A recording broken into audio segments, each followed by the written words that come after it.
Saudações a todos os ouvintes, que a paz de Jesus ressoe em nossos corações.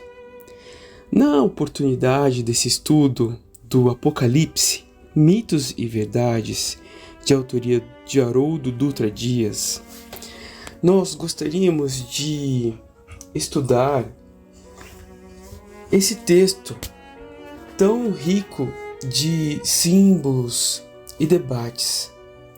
Por que tantos símbolos no livro do Apocalipse? Qual que é a relação entre selos, trombetas, taças, longos interlúdios? O Apocalipse de João adota uma perspectiva do passado ou do futuro? Um posicionamento excluiria o outro? São perspectivas mutuamente excludentes? Por que há tantas alusões ao Antigo Testamento? Essas alusões são essenciais para compreender o livro? Qual que é a perspectiva da doutrina espírita? Por que encaramos o livro do Apocalipse como a destruição do mundo? Por que não enxergamos outras características do livro, como as bênçãos, as bem-aventuranças que Jesus trouxe nesse livro, que são 7? Qual é a mensagem que esse livro deseja nos transmitir e por que ele é necessário? E por isso decidimos escolher este livro.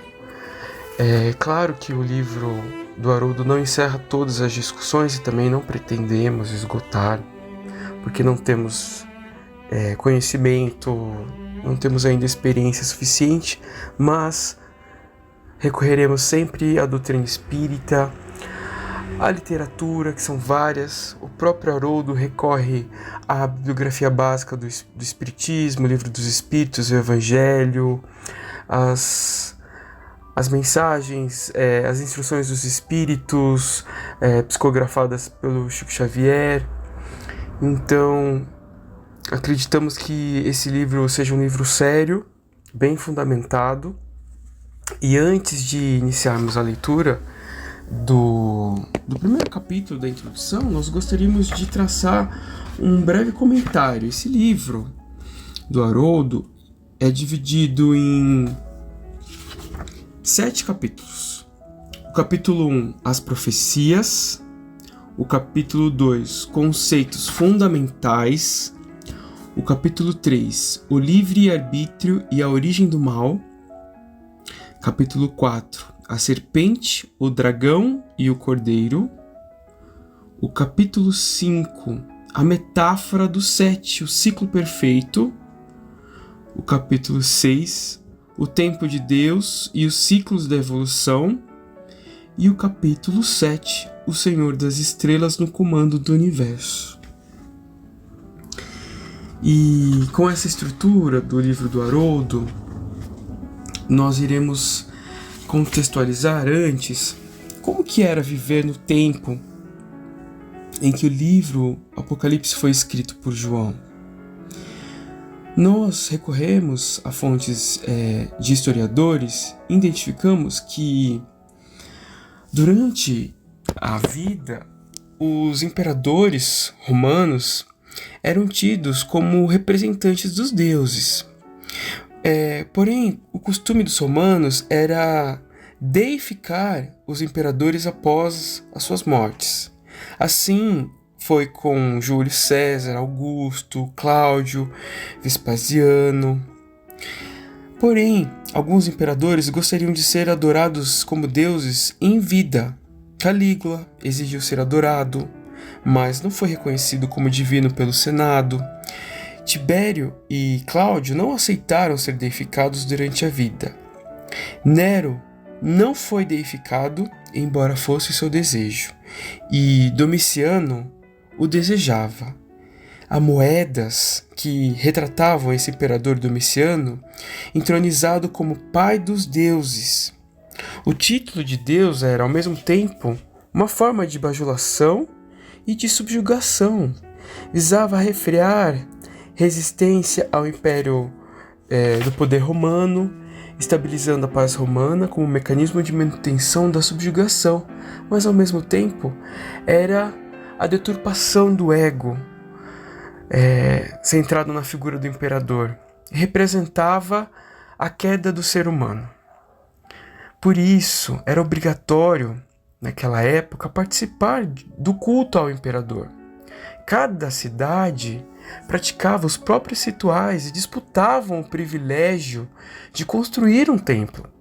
Depois de uma grande disputa, Pérgamo foi a primeira cidade a construir um templo em 29 a.C., seguida por Esmirna, 21 anos depois de Cristo. E a terceira cidade a construir um templo para adorar um imperador foi Éfeso. É por isso que Apocalipse faz contraponto à idolatria. E a relação entre Estado e a vida religiosa romana fazia com que todos os cidadãos se sentissem fortemente pressionados, inclinados a participar da religião oficial. E todos os aspectos da vida civil, desde as associações de classe até o comércio, eram afetados por essa relação. Os cristãos, naquela época, eram desprezados e perseguidos. Naquele tempo, havia uma tensão social entre os cristãos e os judeus, assim como havia tensão entre os cristãos e os romanos. O judaísmo, naquela época, contava com um privilégio muito especial que os romanos concediam a eles em razão do pagamento de tributo. Era a liberdade para não adorar os deuses romanos e para não participar dos cultos grego-romanos. E o cristianismo, até determinada época, era considerada parte do judaísmo, pelo menos até a revolta judaica, que aconteceu por volta de 70 depois de Cristo. E o cristianismo assim se beneficiou desse privilégio. Porém, o judaísmo queria cada vez mais se separar do cristianismo e fazer o Império Romano reconhecer que o cristianismo não estava isento daquela obrigatoriedade do culto ao imperador. E o privilégio dos judeus era concedido apenas em razão do imposto a ser pago. Os cristãos se recusavam a pagar tal imposto e assim os judeus o denunciavam como falsos judeus e perturbadores. E assim, naquela época, os cristãos enfrentavam muitas tribulações. O Apocalipse, então, aguçava a consciência dos cristãos para terem uma percepção dessa crise moral, despertando-os ao verdadeiro estado das coisas e atraindo-lhes para uma realidade transcendente, uma cosmovisão onde os verdadeiros cristãos são sacerdotes de Deus. E o Apocalipse também trouxe um sistema que se retroalimentava, um sistema que desenvolvia uma realidade em que os cristãos eram vitoriosos, abandonando aquela identificação mórbida de um Cristo crucificado. O livro Apocalipse é terapêutico, pois dá ao cristão a capacidade de assimilar a vitória de Cristo sobre o dragão. Criava-se uma catarse onde as vítimas se vislumbravam vitoriosas.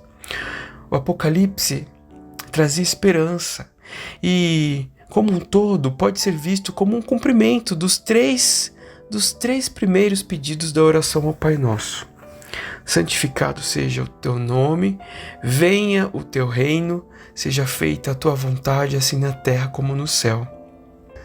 O livro também traz 7 bem-aventuranças que oportunamente estudaremos, mas dentre elas encontramos: bem-aventurados o leitor e os ouvintes das palavras desta profecia, que guardam as coisas nela escritas, pois o tempo está próximo.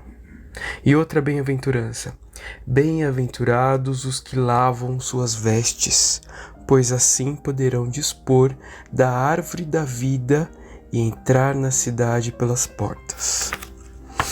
Bom, e com essas considerações, nós vamos à primeira parte, a introdução do livro. E vou fazer uma leitura direta. Convidamos a todos a nos acompanhar em uma viagem a Éfeso, na Grécia, e depois à ilha de Patmos, onde com cerca de 100 anos de idade encontrava-se o último apóstolo encarnado do Cristo, que acompanhou a perseguição e a morte de todos os demais apóstolos, a última testemunha do Cristo na terra. Médium extraordinário, João foi chamado à esfera do próprio Cristo, ocasião em que lhe foram abertos os segredos do porvir da humanidade, em forma de símbolos, imagens de sua própria cultura. Nessa oportunidade, ele pôde ver quadros que se desdobravam do psiquismo do próprio governador espiritual da Terra. Apocalipse não é um tema de fácil assimilação, e falar sobre o último livro do Novo Testamento, à luz da doutrina espírita, é uma tarefa árdua, porque se trata de um livro permeado por dificuldades incontáveis, que se justificam não por falta de responsabilidade autoral, mas pelo intervalo espaço-temporal que isola o momento em que foi produzido do momento atual. Vivemos em outra cultura e nos comunicamos em outra língua. Estamos em uma fase da história da humanidade completamente diferente àquela em que corresponde à escritura do livro do Apocalipse ou o Apocalipse de João. Natural, então, que o livro apresente desafios para a nossa compreensão. Por haver um abismo cultural de 2000 anos que precisamos ultrapassar, será preciso criar pontes a nos possibilitar acesso ao conteúdo dessa informação, sobretudo ao conteúdo espiritual da obra. Para tanto, vamos proceder a uma reflexão sobre os princípios gerais do Apocalipse, adentrar os capítulos, os versículos, mas sem nos ater a uma interpretação mais profunda do escrito em si, porquanto nosso objetivo incide na compreensão dos preceitos do conteúdo e do autor da obra. A nossa abordagem, Apocalipse, mitos e verdades, está alicerçada à luz da doutrina espírita, o que concerne divergências em alguns pontos quanto à compreensão de outras vertentes religiosas, ou ainda de ideias místicas relacionadas ao tema, o que não significa crítica ou descrédito a quem quer que seja. Entendemos tão somente que determinados conceitos fundamentais da codificação espírita são essenciais à compreensão mais profusa da temática do livro. O conteúdo da obra de João Evangelista é impressionante, repleto de enigmas que, investigados indevidamente, se tornam armadilhas. Embora os amigos espirituais na codificação espírita e na obra de Francisco Cândido Xavier tenham nos alertado quanto a estarmos adentrando a era do espírito, toda entrada em nova fase é sempre um tempo delicado e de experimentação. Por essa razão é que temos assistido a um misticismo muito expressivo. Precisamos compreender que o pensamento mágico não se aplica ao Apocalipse. Os espíritos que estão próximos da crosta terrestre, somados à maioria dos encarnados, alimentam o pensamento mágico, porque é o pensamento mais simples, mais elementar. Sedimentado na mente de muitas pessoas, na imaginação, enraizado na cultura, no aprendizado ou no se ouvir dizer, o livro do Apocalipse foi escrito pelo apóstolo João no instante em que ele entrou em transe, no momento de arrebatamento. Teve uma visão e devassou o futuro, chegando a prever muitas catástrofes, dentre as quais algumas já se apresentaram. A preocupação das pessoas concentra-se na busca de informação acerca da data exata do fim do mundo ou do instante preciso do início da transição do mundo de expiação e prova para o mundo de regeneração. Pelo fato de os indivíduos ainda não estarem acostumados a pensar como espíritos imortais, nesse primeiro período em que entramos na era do espírito, é muito comum nos depararmos com irmãos fascinados pelo misticismo, muitas vezes quase infantil. Por isso, facilmente encontramos em jornais, em páginas da internet, em livros, que são verdadeiros best-sellers, campeões de venda, exploração esmagadora da imaginação e da crendice popular em textos que comportam o assunto Apocalipse. Essa utilização mercadológica do tema baseia-se em um tripé: a exploração da ignorância, do misticismo e do medo. Todas essas obras que abordam a temática Apocalipse, de um modo ou de outro, utilizam um desses recursos de persuasão. O medo é algo muito expressivo. Pessoas sentem medo principalmente diante de situações de turbulência e de transição, similar ao que temos vivido. Transição do mundo, com instituições econômicas, sociais e políticas passando por profundas transformações que seguidamente ocorrem através de acontecimentos dolorosos, implicando milhares de pessoas feridas e centenas mortas devido ao ódio e ao separatismo. Nesse quadro, muitos passam a alimentar o medo, às vezes irracional, que somado à culpa origina a crendice, porque espiritualmente todos nós trazemos na lembrança inconsciente das nossas transgressões do pretérito a culpa gerada por equívocos de encarnações anteriores. O misticismo, então, torna as criaturas frágeis e vítimas de qualquer ideia ou proposta que nem sempre faz justiça à misericórdia de Deus. Há alguns milhares de anos, relâmpagos, tempestades e marés causavam medo por acreditarmos na existência de deuses, de forças mágicas ocultas nesses fenômenos. Caso nós, há algumas décadas, disséssemos a alguém que um dia existiria um aparelho do tamanho da palma da mão, que possibilitaria a comunicação sem fronteiras entre pessoas, inclusive por imagem, seríamos denominados místicos. Atualmente, certos projetos em processo de elaboração e produção assemelham-se à mágica, mas não são. Inovações tecnológicas, a princípio mal compreendidas, são equiparadas a feitiço. O eletromagnetismo, a internet, a inteligência artificial, os carros automáticos, os drones. Nada obstante, o entendimento acerca das leis que regem o fenômeno faculta prevermos determinadas situações, porque sabemos que o fenômeno é cíclico, se repete, e é possível fazer previsão de circunstâncias futuras. Para compreendermos o livro do Apocalipse, escrito pelo apóstolo João, inspirado em outros profetas que o antecederam, médiuns, faz-se necessário conhecer as leis que norteiam o fenômeno. Caso contrário, permaneceremos no limite da abordagem subjetiva. Diluir qualquer ideia de pavor, tragédia ou holocausto é igualmente essencial. Destacamos que se adversidades por vezes nos desafiam, é por conta da justiça e da misericórdia divina, e poderia ser muito pior. O Criador permite oportunos episódios em função do endurecimento dos nossos corações devido aos traços de rebeldia que carregamos. Somente determinadas tormentas são capazes de acordar a alma. Após a apreciação de comentários e de diferentes obras de especialistas que explicam o Apocalipse, a despeito da erudição e da vasta contribuição de tais estudiosos, apuramos que eles se detêm a certos dogmas, considerados por nós como um aspecto limitador quanto ao campo de investigação da obra. No que concerne à nossa pesquisa, ultrapassamos barreiras interpretativas e avançamos sobre códigos e ciclos ocultos nos textos bíblicos, visto que é na doutrina espírita que encontramos as chaves a nos permitir abrir a compreensão dos símbolos e das metáforas inseridas nas escrituras sagradas. A vinda de Jesus foi anunciada por diversos profetas e sua presença é percebida nas entrelinhas de toda a narrativa do Antigo Testamento. É preciso entender qual é o objetivo das revelações.